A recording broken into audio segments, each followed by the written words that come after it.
नमस्कार दोस्तों, स्वागत है आपका क्राइम सतर्क पर। आज की कहानी कोई पुरानी दास्तां नहीं है, न ही ये किसी फिल्मी स्क्रिप्ट का हिस्सा है। ये कहानी है उस डर की जो आजकल हमारे और आपके घरों में फोन की घंटी के साथ दाखिल हो रहा है। कल्पना कीजिए, एक 81 साल का बुजुर्ग जिसने अपनी पूरी जिंदगी मेहनत करके पाई जोड़कर अपने बुढ़ापे के लिए सेविंग्स इकट्ठा की हो, और फिर सिर्फ कुछ घंटों में वो सारी जमा पूंजी, वो 7 करोड़ रुपए हवा में गायब हो जाएं। जी हां, आपने सही सुना, 7 करोड़ रुपए। हैदराबाद के एक 81 साल के रिटायर्ड बिजनेसमैन के साथ जो हुआ, वो सिर्फ एक ठगी नहीं बल्कि एक मानसिक अत्याचार, मेंटल टॉर्चर था। एक ऐसा क्राइम जिसे नाम दिया गया है डिजिटल अरेस्ट। आज हम इस केस की एक एक परत खोलेंगे। हम जानेंगे कि कैसे साइबर क्रिमिनल्स ने एक बुजुर्ग को अपने ही घर में बिना किसी हथकड़ी के कैद कर लिया, कैसे उन्होंने टेक्नोलॉजी का इस्तेमाल करके उनके दिमाग के साथ खेला और कैसे उन्होंने उनकी पूरी जिंदगी की कमाई लूट ली। तो चलिए शुरू करते हैं आज का episode. Main story minus narration शुरू। किस्सा शुरू होता है हैदराबाद के एक शांत इलाके से। सुबह का वक्त था।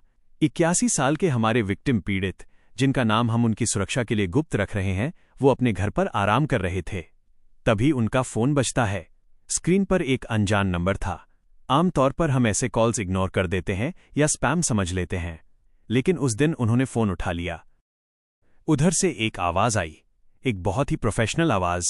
उस व्यक्ति ने कहा कि वो एक नामचीन कुरियर कंपनी से बोल रहा है। उसने कहा, तारांकन सर, आपके नाम पर एक पार्सल बुक किया गया है जो ताइवान भेजा जा रहा है, लेकिन कस्टम्स वालों ने उसे रोक लिया है। बुजुर्ग हैरान थे। उन्होंने कहा, तारांकन, मैंने तो कोई पार्सल नहीं भेजा, मैं तो ताइवान किसी को जानता भी नहीं। कॉलर ने तुरंत जवाब दिया, तारांकन सर, यही तो प्रॉब्लम है। इस पार्सल में कुछ गैर कानूनी इलीगल चीजें मिली हैं। इसमें 5 एक्सपायर्ड पासपोर्ट हैं, कुछ क्रेडिट कार्ड्स हैं और सबसे डरावनी बात, इसमें 140 ग्राम एमडीएमए ड्रग्स छुपाए गए हैं। ड्रग्स का नाम सुनते ही उस बुजुर्ग के पैरों तले जमीन खिसक गई। एक शरीफ आदमी जिसने जिंदगी भर कभी कानून नहीं तोड़ा, आज उस पर इंटरनेशनल ड्रग स्मगलिंग का इल्जाम लग रहा था। कॉलर ने उन्हें सोचने का मौका नहीं दिया। उसने कहा, तारांकन सर, ये मामला बहुत सीरियस है। कस्टम्स ने पुलिस को इन्फॉर्म कर दिया है। अब आपको मुंबई पुलिस के साइबर क्राइम ब्रांच से बात करनी होगी। और बस यही वो पल था जब वो ट्रैप बिछा दिया गया। कॉल को कनेक्ट किया गया। अब लाइन पर दूसरा आदमी था। उसने अपने आप को मुंबई पुलिस का एक सीनियर ऑफिसर बताया। उसने कड़क आवाज में कहा, तारांकन, आपके आधार कार्ड का गलत इस्तेमाल हुआ है। आपके नाम पर कई बैंक अकाउंट्स खोले गए हैं जिनका इस्तेमाल मनी लॉन्ड्रिंग और टेरर फंडिंग के लिए हो रहा है। टेरर फंडिंग, आतंकवाद, ये शब्द किसी भी आम इंसान की रूह कंपा देने के लिए काफी हैं। उस नकली पुलिस ऑफिसर ने उन्हें धमकाया, कहा कि अगर उन्होंने तुरंत कोऑपरेट नहीं किया तो उन्हें अभी के अभी हैदराबाद से अरेस्ट कर लिया जाएगा और मुंबई लाया जाएगा। बुजुर्ग घबरा गए। वो गिड़गिड़ाने लगे कि वो निर्दोष हैं। फ्रॉडस्टर यही चाहता था, डर। उसने कहा, तारांकन ठीक है, अगर आप निर्दोष हैं तो हमें वेरीफाई करना पड़ेगा, लेकिन इन्वेस्टिगेशन पूरी होने तक आप किसी से बात नहीं कर सकते। आपको डिजिटल अरेस्ट में रखा जा रहा है। अब सवाल ये है कि ये डिजिटल अरेस्ट क्या होता है।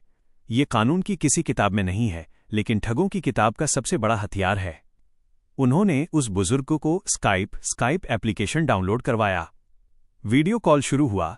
स्क्रीन पर जो दिखा उसे देखकर किसी को भी यकीन हो जाता। वीडियो कॉल में सामने एक पुलिस स्टेशन जैसा सेटअप था। पीछे सरकारी फाइलें पड़ी थीं, लोग पुलिस की वर्दी में घूम रहे थे। एक शख्स पुलिस की यूनिफॉर्म में बैठा था। टेबल पर अशोक स्तंभ का लोगो और नाम की प्लेट थी। सब कुछ बिल्कुल असली लग रहा था, लेकिन ये सब एक सेट था, एक नाटक।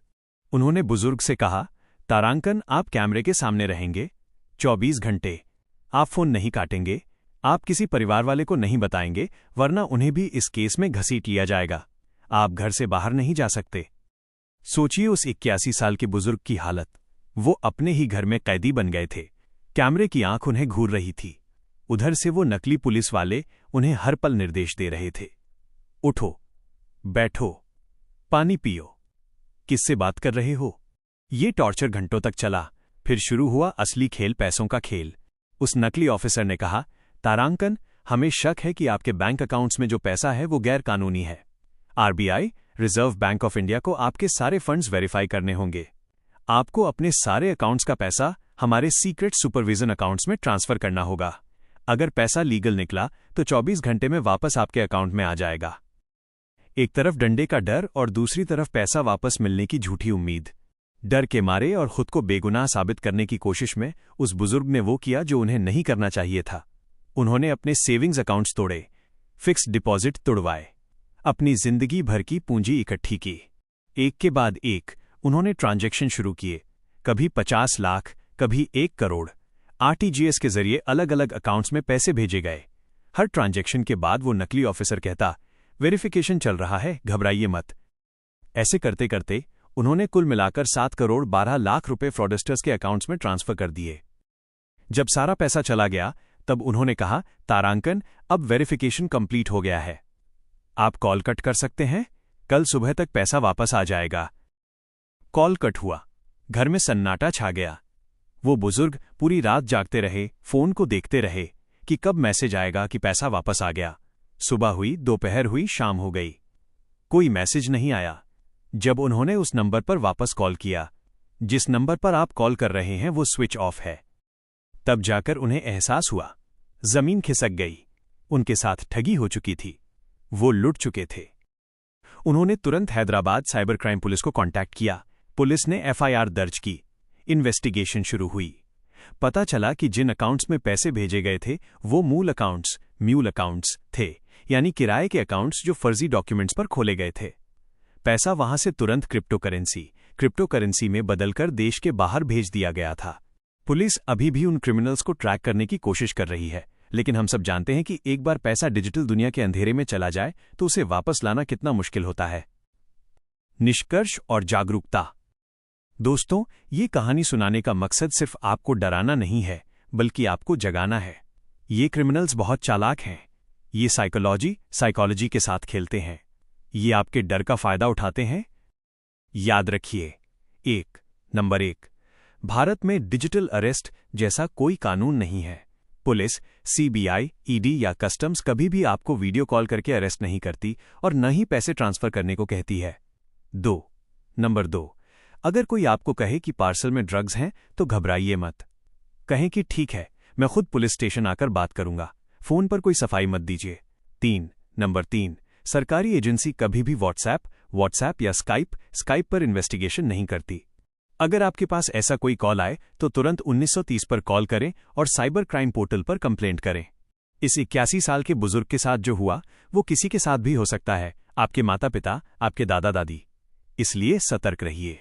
अगर आपको लगता है कि ये जानकारी किसी की मदद कर सकती है, किसी की मेहनत की कमाई बचा सकती है, तो प्लीज इस वीडियो को शेयर जरूर करें, अपने फैमिली ग्रुप्स में भेजें, अपने दोस्तों को दिखाएं।